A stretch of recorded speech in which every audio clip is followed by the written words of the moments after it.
Negosyante ka, naging bodigero ka. Bakit mo na-attempt sa sarili mo na maging bodigero? Yung mga kapitbahay ko po na competitor ko po na meron ding unit, talagang pinababagsak nila ako. Pinapasilip yung kuryente ko, pinapasilip ako sa barangay. Naingit yung mga kapitbahay mo. Pinakawalan ko po yung mga pisonet ko. Naghanap po ako ng trabaho. Ako po kasi yung tipo ng tao na kahit na hindi ako kumita, ang importante sa akin kung ano yung matututunan ko sa'yo.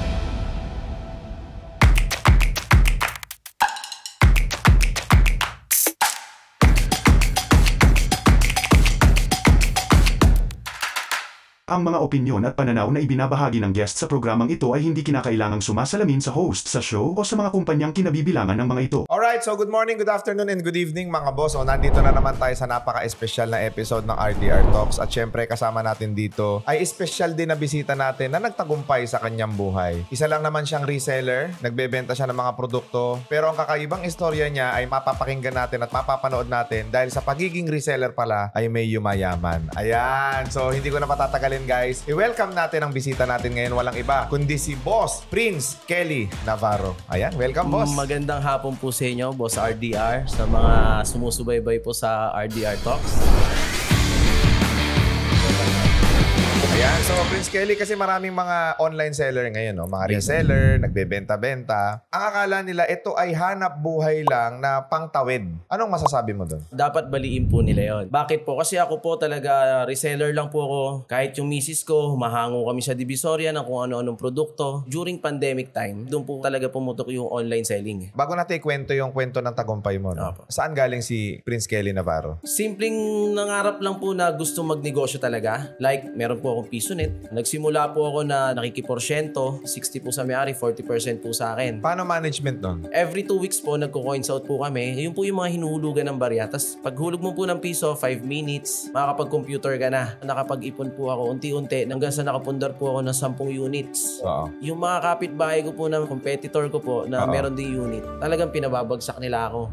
Pinapasilip yung kuryente ko, pinapasilip ako sa barangay. Nainggit yung mga kapitbahay mo? Nainggit po. Alam mo ba't ganyan, no? Hindi ko naman sa nila lahat, no? Karamihan, kapag kami nakita silang umaangat, lalo na sa komunidad nila, sa kapitbahay nila, mga kamag-anak nila, mga nakapaligid sa kanila, para bang nai-insecure sila. Ang dami ko pong pinagdaanan na ganyan. Pinapacheck ako sa Meralco, sa Nawasa, kung ano-ano. Basta lang maperwisyo nila ako. Inaaway ka? Talagang pinag-iinitan nila ako. Sa palagay mo, saan ang gagaling yung inggit nila? Siguro dahil marunong ako makisama. Dahil maraming naglalaro dun sa lugar ko. Kasi ako naman po hindi ako bumabase sa edad. Matanda sa akin, bata sa akin, nire-respeto ko po. Yun. Kasi ako naniniwala po ako na pag nirespeto mo ang isang tao, ang babalik sa'yo respeto rin. Para magtagumpay ka pala sa buhay, dapat marunong kang makisama sa lahat ng tao. Unang-una po yun. Kahit na ginagawa ka na ng masama. Bago ka nagkaroon ng computer shop, ano yung mga struggles mo sa buhay? Saan ba galing? Single mom po yung nanay ko, so wala po akong ama na nagpalaki sa akin. Yes, opo. Pero kilala mo tatay mo? Kilala ko naman po. Ang nagagabay po sa akin is yung lolo ko, mga tsuhin ko po, mga tsahin ko. So napalaki po nila ako ng talagang sumusunod po talaga na may respeto. Yung nanay ko po kasi sa government po siya nagtatrabaho sa City Hall. So naiiwan po ako sa tsahin ko. Dumating po yung time na wala kaming pangkain talaga. Sinubukan ko mga lakal, boss. Siguro mga 11, 12. Yung vintage pa yung electric fan, pati yung katawan bakal. So binenta ko. Nagpaalam ako sa lola ko na akin na lang to la. So binagbigyan niya sa akin. Nagulat yung tsahin ko. May inabot ako sa kanyang pera. Nagulat siya. Saan galing yan? Kinalakal ko yung electric fan. Lumang electric fan. So naiyak siya. Naiyak siya na nakikita nila sa akin na dumidiskarte ako. Hindi nakabenta ka ng isa. Ano yung mga kasunod mo pang ibinenta? Yung mga kasunod po nun, natuto po akong bumili. Bumili na ngayon? Ng mga sira. Meron pong pera sa basura. Sige, kwento mo sa amin. Kasi basura na po yung tingin nila ron eh. Meron po akong mga bahay na iikutan. Bibiling ko po yung sirang gamit, aircon. Nakakatok ka? Meron po akong taga-katok. Kasi that time po parang medyo nahihiya pa ako eh. May taga-katok. May taga-katok po ako. Mag-uutos ako. Mamili ka naman ng sirang cellphone. Bibiling ko po yung 30 pesos.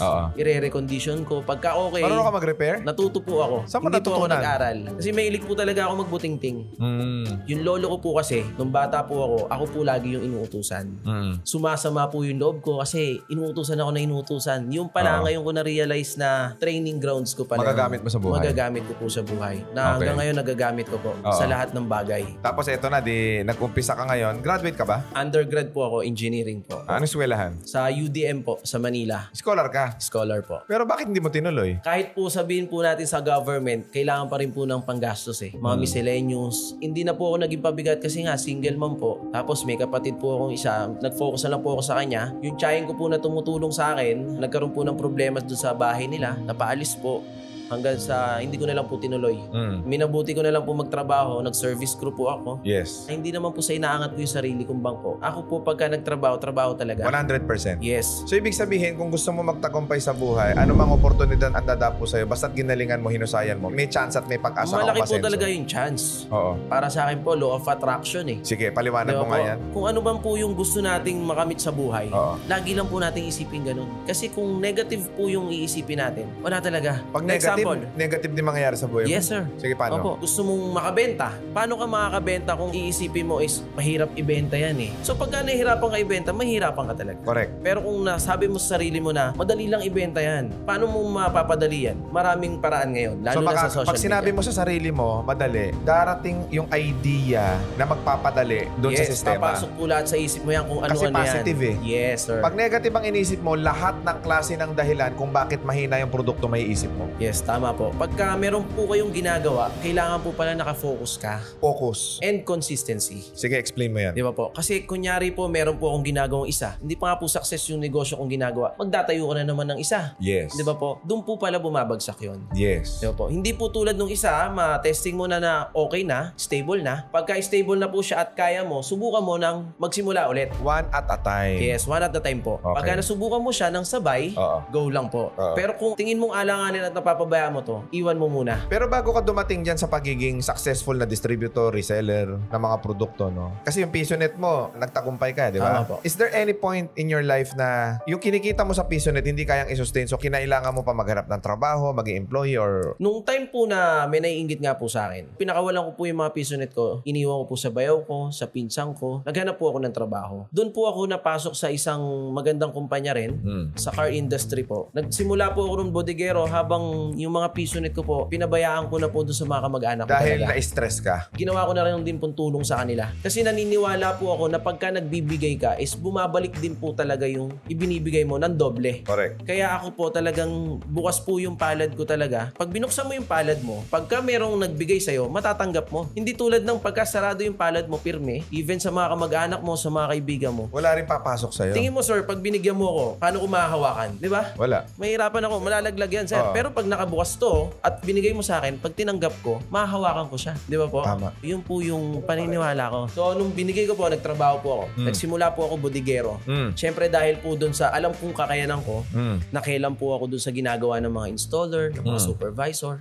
Hanggang sa yung boss ko po mismo nakapansin sa akin. Bodeguero ka. Bodeguero Pero dati po. ka negosyante, may-ari ka ng mga PisoNet, ikaw ang pinaka-boss eh. Ikaw ang Yes, pinuno tama sa po. lugar ninyo. Ikaw ang hari. Bakit mo na-attempt sa sarili mo na maging bodeguero? Siguro po dahil sa murang edad ko parang din po kasi noon, nag-explore pa po ako ng iba. Gusto mo na adventure Yes. sa buhay? Opo. Dahil hindi naman po ako pinalaking mayaman din talaga. Laki po talaga ako sa hirap. So sanay ako kahit ano mangyari. Bakit ganun ugali mo? Siguro po dahil nga po hindi ako maarte, hindi ako maselan. Gusto ko lang pong mag-alam ng iba pang gawain. Gusto mo ng Gusto challenge ko- sa buhay? Yes, opo. Kasi nasubukan ko pong yun nga, habang nagko-computer, nagko-company ako ng cellphone. Hindi ko po nasabi na nag-install ako ng aircon, naglinis ako. Nang hindi ko po siya pinag-aaralan. Mabilis po ako matuto. Na kahit na makita ko lang po, kumbaga kung gugustuhin ko, talagang mapag-aaralan ko po. Siguro kaya maraming mga tao ang hindi nagtatagumpay sa buhay nila. Hindi nila nakukuha yung success level na gusto nila. Masyado silang maraming arte sa buhay. Posible po. Masyado silang mapili sa trabaho, Tama po. mapili sa negosyo, mapili sa mga tao. Yung tipong kailangan masunod yung terms nila lagi. Yun yung mga taong entitled eh. Yung gusto ko yung terms ko lagi ang nasusunod. Eh minsan ang oportunidad, hindi sa terms mo Tama papasok. po. Ibang terms yung papasok sa'yo na kailangan mong tanggapin yun. Tanggapin. Dahil pag tinanggap mo yun, marami kang matututunan dun sa sitwasyon na yun. Tama po. Most of the time kasi we keep on chasing money, pera, negosyo, pera, ano sa akin, ano para sa akin, what's in it for me. Maraming taong ganun eh. Ang hindi nila alam, kailangan mo nilang ma-experience yung minsan na nasa baba ka para maintindihan mo at nang sa ganun alam mo kung paano paangatin ang sarili mo. Tama po. Yung iba naman nagiging biktima sila ng sarili nila na nandun sila sa pinakababang sitwasyon ng buhay nila na akala nila wala silang iaangat. Yun pala ang kailangan nilang maintindihan is kaya ka nasa baba ngayon, ipinapa-experience sa'yo yan para matuto kang tumayo, para matuto kang ilakad ang sarili mo, papunta doon sa tagumpay na gusto mo sa buhay. And maybe that is one of the reason why you are successful right now. Kasi wala kang ego eh. Yes, wala sir. kang pride. Willing kang mag-humble down so long as may matututunan ka. Tama po. Willing kang ibaba ang sarili mo so long as may mapupulot kang aral. Negosyante ka, naging bodeguero ka. Binaba mo yung pride mo eh. Tama po. Yun yung hirap sa maraming tao. Ayaw nyong magbaba ng ego ninyo. Masyado kayong entitled. Masyado kayong ma-pride. Yung feeling nyo, hindi ka na dapat bumababa. Minsan, kailangan mong bumaba para makita mo ang nasa taas. At hindi masama yon. Yung iba kasi nakatingin sa pera. Ako po kasi yung tipo ng tao na kahit na hindi ako kumita, ang importante sa akin kung ano yung matututunan ko sa'yo. Mas mahal ang matututunan mo kaysa doon sa Yes, pera sir. kikitain mo. Tama po. Kasi hindi ko mabibili yun. Hindi ko rin kayang ibayad sa eskwelahan yun para mapag-aralan. Kaya nga po may kasabihan nga, ang taong nagpapakumbaba, siyang pinagpapala. Di ba po? Ang galing. Yung pong makasama ko yung pamilya ko nang walang sakit, blessing na po yun. Attitude of Yes, gratitude. Tama po. Kailangan maging mapagpasalamat Yes, para po. pagpalain ka. Tama po. Kung gusto mong makuha, makamit yung level ng success na gusto mong makuha, kailangan mong maintindihan at kailangan mong malaman araw-araw na yung paggising mo palang panalo ka na eh. Tama po. Kailangan mong maintindihan araw-araw na yung nakakausap mo pa yung nanay mo, yung tatay mo, yung mga kapatid mo, pagpapala na yun eh. Tama po. Nakakalakad ka pa, nakakakita ka pa, nakakarinig ka pa, nakakapagsalita ka. Marami ka pang nagagawa. Blessing na yun eh. Tama. Attitude of gratitude, yun kasi ang nawala sa maraming tao. Ang feeling nila naging biktima sila ng buhay. Ang hindi nila alam, pinaparana sa kanila yun, kailangan nilang may matutunan. Hindi mo kailangan malugmok, hindi mo kailangan mamroblema, hindi mo kailangan parusahan ng sarili mo dahil may problema ka. Tama, boss. Ang kailangan mong gawin is i-appreciate yung problema, yung mga challenges, at matutunan solusyonan. Dahil pag nasolusyonan mo yan, mas malalaking oportunidad Mas ang magiging darating. matibay ka. Yun. Yung taong nag-down sa akin sa computer ko, ginawa ko siya motivation. Kahit pumasok akong bodigero, nakita niya ako na kahit papano, nag-improve ako, kinaya ko yung pamumuhay Okay, so namin. from pagiging bodigero, na-promote ka ngayon. Ano kasunod Yes. na naging posisyon mo? Supervisor po ako. Naging supervisor ka na ngayon. 7 taon po ako ron. 7 years. Sa palagay mo, bakit ka pre-promote ang boss mo? Dahil sa abilidad ko po siguro. Kahit anong problema po yung dumating sa amin doon sa shop, talagang pinipilit ko pong solusyonan. Pagka meron po siyang pinagawa sa akin, o kaya mo ba to? Ang sasabihin ko lang sa kanya, susubukan ko. Kahit na hindi ko siya kaya, pinipilit ko. So, ibig sabihin na promote ka, hindi dahil din sa skill level mo, kundi doon sa karakter mo. Yes. At saka, never po akong nanghingi sa kanya ng increase. Siya mismo yung sige, dadagdagan na kita. Sa totoo lang po, sa pagtatrabaho, hindi naman po importante kung malaki sahod mo o maliit eh. Ang importante kung masaya ka. Kasi aanhin mo yung laki ng sahod mo kung hindi ka naman masaya sa paligid mo. Hindi ka masaya sa ginagawa mo. Kasi maraming mga empleyado ngayon na masyado kayong transactional sa mga trabaho ninyo. Masyado ninyong kinikwenta yung oras, yung trabaho, yung mga ginagawa nyo, yung effort nyo. Ang hindi ninyo naiintindihan is kung mamahalin mo yung trabaho mo, yung increase, yung pagtaas mo ng posisyon dyan sa trabaho na yung kusang darating sa inyo Tama yan. po. Hindi mo kailangan hilingin yan. Marami kasi nag-extend lang ng 20-30 minutes overtime na hinihingi. Tama Pag po, hindi meron. napagbigyan, nagre-reklamo sa employer. Tama po. Eh napaka-konti ng sakripisyo mo. At hindi ko naman minamali din. Marami rin namang mga amo na masyado naman silang transactional din naman sa mga empleyado nila. Kung gusto natin magkaroon ng magandang community sa loob ng negosyo natin, dapat more on relational tayo. Tama po. We being the boss, we should be a leader. You being an employee, you should be a good follower. So that, bibigyan ka ng leadership position pag ginalingan mo. So, na-promote ka, ngayon naging manager ka ba? Manager na lang po yung pinapatawag nila sa akin talaga. Oo. Pero kasi sa posisyon ko po, ako po yung may hawak ng stocks, Oo. tao, so sa operations. Parang ikaw na may-ari. Isa pa po yan sa talagang kinlame ko. Oo. Na ako yung may-ari. Kasi doon po pumapasok yung pagmamalasakit. So, ibig sabihin bilang empleyado, kung talagang totoong nagmamalasakit ka sa boss mo, kailangan i-treat mo na parang kumpanya mo. Tama po. Pag pinagmalasakitan mo yung kumpanya at yung boss mo, hindi malabong pagmalasakitan ka rin. So, ngayon, in 7 years being an employee, kailan yung turning point na sinabi mo sa sarili mo, magninegosyo na lang ako ulit? Actually, doon po sa 7 years na yun, meron pong nangyaring hindi maganda. Ano yun? Meron pong nainggit sa akin. May dun sa nainggit na kumpanya. naman sa'yo. Yun po. Bakit ikaw puntakan ka ng mga taong inggitero? Hindi ko rin po alam eh. Siguro po dahil nga doon sa pakisama ko na lahat nakukuha ko kung ano yung gustuhin ko dahil nga po magaling ako makisama. Yes. So dumating po yung time na may naninira sa akin. Sinabi po nila na nagnanakaw daw po ako. Ano daw yung ninakaw mo? Pyesa? Sabi po nila pyesa. Kasi nagulat po sila bakit marami akong pera. Ang sagot ko nga po, hindi ba pwedeng madiskarte lang ako? Maabilidad ako? O may negosyo akong ibang tinatransaksyon? Sabi ko, babalik po ako dun sa unang kwentuhan natin. May pera nga po kasi sa basura. Okay. So, yung may mga kalakal puro na pagpapaalam ko sa boss ko, boss, benta natin to. Siyempre, bibigyan niya akong parte. Minsan naman sa kanya lang. Pero minsan, aangkinin ko na kasi papakain ko sa boys ko. Ganun na nangyayari. At saka isa pa po kasi, kaya maganda yung kinikita ko ron. Maliit lang po yung sahod. Pero umaabot po ako ng 100,000, kaya ko pong kitain yun. Kasi pag ako po yung gumawa mismo dun sa sasakyan ng kliyente namin, sa sobrang tuwa po niya na ako yung gumawa, maganda yung kinalabasan ng sasakyan niya, nagtip po ng 10,000, doon po nagsimula yung inggit. Kasi yung ibang tao po, nakikita nila na kumikita ako ng ganun. Ako naman po namamahagi ako Sinisilip nila saan daw nang gagaling yung pinapakain ko. Tapos yung iba, sinisilip nila, nagtip yan, hindi ka binigyan. Ikaw na nagbagandang loob, ikaw pa napasama. Yes, tama po. Nag-resign po ako. Hininga niya po ako ng 2 months na palugit, turnover, para makapag-resign ako. Kaya lang po, meron pong dumating na opportunity sa akin. Dito na po papasok si Shift. Before po talaga, meron po ako ibang brand na hawak. Hindi ako naniwala si Shift kasi bago lang Nagre-render ka pa neto sa kumpanya. Kumbaga, hindi ka pa fully resign talaga. Hindi pa fully resign, pero nagbebenta na po ako. Inalok po sa akin yan, hindi ko po pinansin. Tapos nung nakapag-resign ako, asikasuhin ko yung lupa ng tsahin ko. Ngayon, kinukulit po ako ni Shift. Benta mo na to, benta mo na to. Ang akin po, kasi hindi pa nga po ako negosyante, bakit ko ibebenta yan? Dito sa brand na to, kumikita na ako. Hindi ako nakakasigurado kung sisipa yan. Yung pala, mas masarap na ikaw yung makakauna, lalo na sa umpisa. So, ibig sabihin, dapat pag may oportunidad, dapat nasa timing ka. Actually, tama po yun. May right timing po talaga. Oo. So, nagbebenta po ako, nagugulat po sila, kahit madaling araw, may mga courier, pabalik-balik, inalam ko ano yung tinda ko. Akala siguro bebenta ka na ng drugs. Nung nalaman nila kung ano yung binibenta ko, nagtayo sila ng tindahan. Pagka merong COD, ina-accommodate nila. Nagulat na lang ako, nag-message ako, ma'am, wala pa po yung rider. Sir, nandito na po yung item. Pagkalabas ko, may nagtitinda na ron. Doon ako nawala ng amor doon sa brand. Nagreklamo ako sa distributor ko. Hanggang sa ito na kayo si Shift. Sabi ko, sige, accommodate kita. Lahat ng brand na hawak ko, kinonvert ko kay Shift. Hinamon ako ni boss. Sabi niyo, sige, kaya mong benta to, 300 pieces. Siyempre, reseller lang po ako. Hindi ko pa alam. Ang alam ko lang po, magbenta.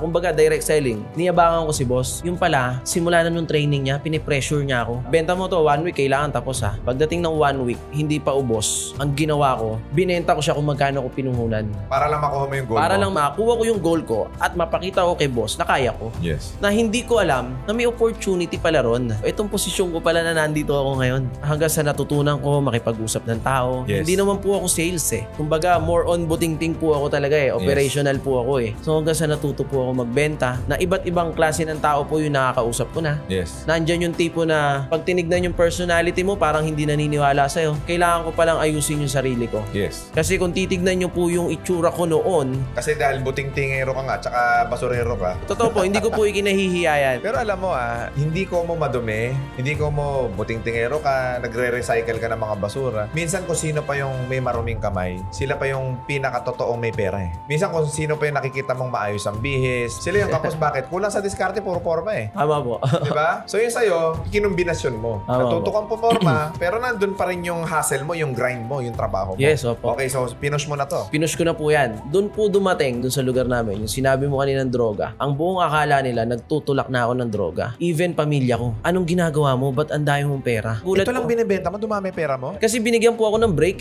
Oo. Nabigyan po ako ng opportunity. Naturuan po ako na maayos. Sinunod mo yung turo nila. Bakit hindi ko subukan yung tinuturo nila successful na tao itong mga kausap ko. Yes. Kailangan kasi pag nakikinig ka, matuto kang sumunod. Ibig sabihin, kung gusto mo yumaman, dapat makinig ka sa mga successful na tao. Tama, sir. Kasi kung makikinig ka sa mga addict, anong mangyayari sa'yo? Addict din. Magiging addict ka. Oo. Hindi ko minamasama yung mga addict dyan. Alam ko magbabago pa kayo. Kasi yung mga tao sa lugar namin na may mga addict din talaga Yes. na pinagbenta ko po nito. Against po kasi ako sa diskriminasyon. So ako, regardless kung nangulungan ka o addict ka, kung maayos ang pakitungo mo sa akin, maayos ang ipapakita ko sa'yo. Ibig sabihin, yung mga taong dating napariwara pwedeng magbagong buhay. Pwede, boss. Ang problema lang sa society natin, may discrimination. Tama po. Pagkagaling sa loob, hindi nila Hindi nila binibigyan ng trabaho. pagkakataon. Pag galing sa rehab, hindi nila binibigyan ng Tama trabaho. po. So ngayon yung tao tao, dahil lack of opportunity, ano nangyayari? Bumabalik doon sa dati nilang gawain. Tama po. So, ang ginawa mo ngayon, wag na kayong bumalik dyan, ito na lang itulak nyo. Tama po. Teka lang, FDA approved ba to? Yes, sir. FDA approved po yan. Tapos, at the same time, number 1 po yan na taxpayer ng BIR sa ganitong industriya po. okay, sige. Yung mga tao nga po na natulungan ko, talagang nag-improve din. Kumita Kaya, rin. Kumita rin po. Kaya masasabi kong masaya po ako na hindi po ako lang yung kumikita kasi yung ugali po ng boss ko nakuha ko rin na talagang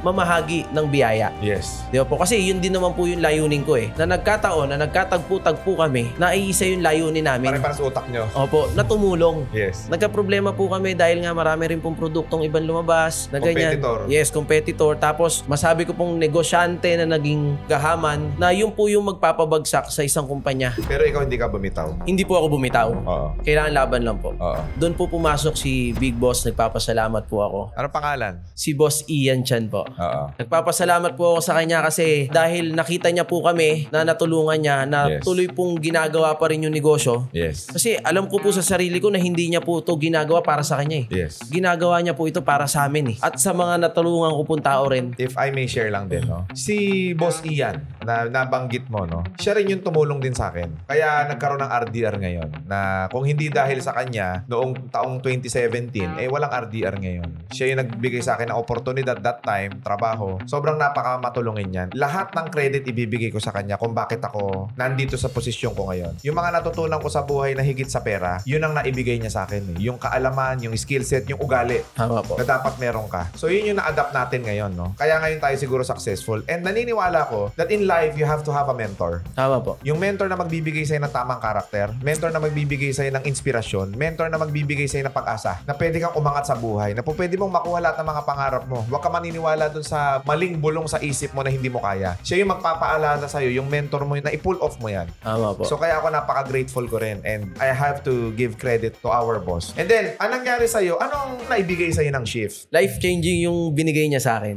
Nagkasasakyan ka dyan? Boss, hindi lang sasakyan. Oo. Big bike. Grabe rin kasi talaga yung naging mentor ko. Yung ginawa sa akin ng mentor ko, boss. Which is si Boss Vic D. Yun. Boss Vic D, maraming salamat din sa'yo at saka si Ma'am Edel. Yung kanyang may bahay po. Bakit po nakuha ko yung kotse? Kasi dapat pagka nung nagninegosyo po ako, di ba syempre may pera ka. Doon po pumapasok yung management. Yes. Kailangan mo manage mo na maayos yung pera mo. Hindi ka waldas ng waldas. Kaya nagpapasalamat po ako sa kanya kasi ginabayan niya po ako ron. Financial education. Yes. So ngayon na successful ka na, ngayon na may kotse ka na, may big bike ka, nabibili mo yung gusto mo. Sa palagay mo ba maituturing mo yung sarili mo as bilang successful entrepreneur? Para sa akin po, ako sa totoo lang po, hindi ko pa po siya tinuturing na ganun Kasi gusto ko po, meron pa po akong next level. Yes. Masabi ko pong successful ako pag yung mga taong nakapaligid po sa akin is siguro nasa sitwasyon ko na rin. Yes. So paano po mangyayari yun? Tulungan lang talaga. Give and take. So ngayon bilang distributor na nag-umpisang reseller, paano sila makakaroon din ng opportunity na makapagbenta ng mga produkto na yan na shift at maging distributor din? Actually boss, sa company namin, hindi naman mahirap kami kausap. Tuturuan namin kayo. Kasi tulad ko na nagsimula rin, tinuruan lang din ako. Paano sila ngayon magiging part ng napakagandang opportunity na to ng shift? Sa iba't ibang lugar po, open po kami for resellers. Paano Open din kanila po kami for kukontakin? distributors. Message nyo lang po ako sa FB account ko, Prince Kelly Pating Navarro. Or message nyo rin po si Shift International and Shift Distribution Hub. Kahit saan po doon pwede kayo mag-message, makakausap nyo po kami, makakausap nyo po yung team, mag-inquire po kayo, and we will give best price po para maturuan din po kayo at makagalaw po kayo sa pagdidistribute. Kasi darating po yung time na yung brand po natin is talagang i-achieve yung maging number 1 dito sa Philippines. Dahil ito boss, sariling produkto po natin to. Philippine patented po yan. Philippine patented Yes. and FDA approved? FDA approved, taxpayer. taxpayer po tayo. So lahat po yan wala silang sisilipin. Yun, okay. So actually this is also a request no ng ating mga viewers sa YouTube, Facebook, and sa TikTok no. Nagre-request sila, boss ano ba po pwedeng ibenta? Boss ano ba po pwede kong pagkakitaan? Eto na ngayon, yung shift. So yung shift po is open for reseller and distributorship. Ang kagandahan po sa shift, nagbibigay sila ng napakalaking porsyento na kitaan sa lahat ng mga reseller at distributor. At ang kagandahan dito, personally kakilala ko po yung may-ari ng shift. So binibigay ko sa inyo ngayon, kontakin nyo na yung mga